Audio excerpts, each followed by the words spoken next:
So ఈ test ద్వారా మనం సికిల్ సెల్ అనీమియా ఉందో లేదో డిటెక్ట్ చేసాం. Right. ఒకవేళ ఉంది అనుకోండి, మనం దాన్ని కంప్లీట్‌గా అవాయిడ్ చేయగలమా రాకుండా? ఇప్పుడు సికిల్ సెల్ అనీమియా ఉంది అన్న ఎంబ్రియోని మనం అసలు ట్రాన్స్ఫర్ చేయమండి. హ్మ్.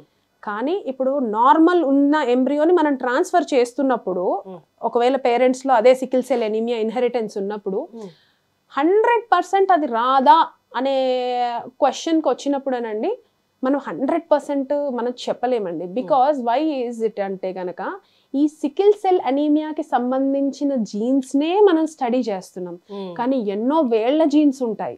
సో అవన్నీ మనం స్టడీ చేయము. మరి ఈ సికిల్ సెల్ అనీమియా కాకుండా వేరేది కూడా ఉండొచ్చు, అది ఇంతకు ముందు బయటపడి ఉండకపోయి ఉండొచ్చు. So we cannot say that might be we can prevent sickle cell anaemia, but పేరు లేని గుర్తు తెలియని రైట్ గుర్తు తెలియని జీన్స్, మనకి సైంటిఫిక్ గా స్టడీ అసలు చేయని జీన్స్ కూడా ఎన్నో ఉండొచ్చు.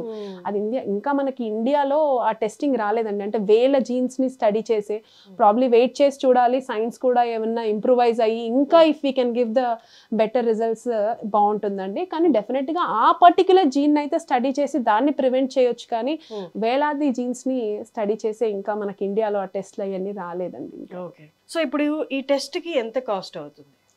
టెస్ట్ కి కాస్ట్ అయితే అవుతుందండి డెఫినెట్ గా, because it is IVF procedure it self is cost, physically, emotionally, everything అండి, సైకలాజికలీ ఓరియంటెడ్ ప్రోగ్రామ్ ఇది. అది కాక మళ్ళీ పీజీటీ కంటే డెఫినెట్గా కాస్ట్ అవుతుంది. కానీ ఇప్పుడు మనం అనుకున్నట్టుగా ఈ జనుపర్య వ్యాధుల్ని మనం నివారించడానికి ఫ్యామిలీలో కానీ వాళ్ళ సంతోషానికి మనం ఇవ్వాలనుకున్నప్పుడు వాళ్ళు కూడా ఆశపడడంలో అవన్నిట్లో చూసుకుంటే I think cost is effective only అండి, because there are multiple fertility centres and everybody is doing it.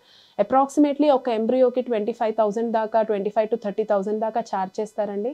But when the science is also advancing and doing so much of detailed study in chromosome and gene, వాళ్ళ బాధకి I think yes acceptable లాగే ఉంటుందండి cost.